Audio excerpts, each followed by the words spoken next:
કરિયામાં તળાવમાંથી માટી ખનન પ્રકરણ ખાણ ખનીજ અધિકારીઓને સ્થળ પર જ પંચનામું કર્યું હતું।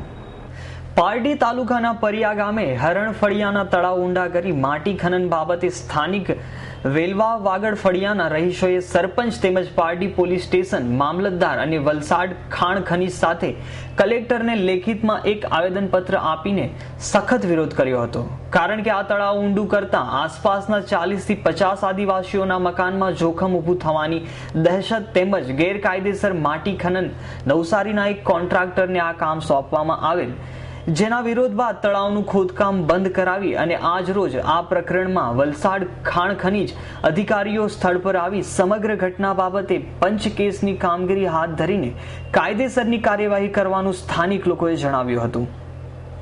જે સવારે વલસાડથી ખાણ ખનીજ વાળા સાહેબ લોકો આવેલા હતા ને એનું નિરીક્ષણ થયું છે, કેટલા ફૂટ ખોદેલું છે એ બધું માપ લીધું છે એ લોકોએ। તો અમે એ જ આશા રાખીએ છીએ કે હવે નિષ્પક્ષ એની જાંચ થવી જોઈએ। કેટલા જણા આવેલા હતા અને કોણ કોણ આવ્યું હતું? એ 3 થી 4 જણા સાહેબ લોકો હતા। ને આ લોકો કોઈ આવેલા ગાડી વાળા કોઈ? હા, એ સાથે આ લોકોના જે કોન્ટ્રાક્ટર છે મટ્ટીના જે એ લોકો પણ સાથે આવ્યા હતા ને અરવિંદ જિલ્લા પંચાયતના શ્રી અરવિંદભાઈ પણ સાથે આવ્યા હતા। હવે તમે શું ઈચ્છો છો આમાં?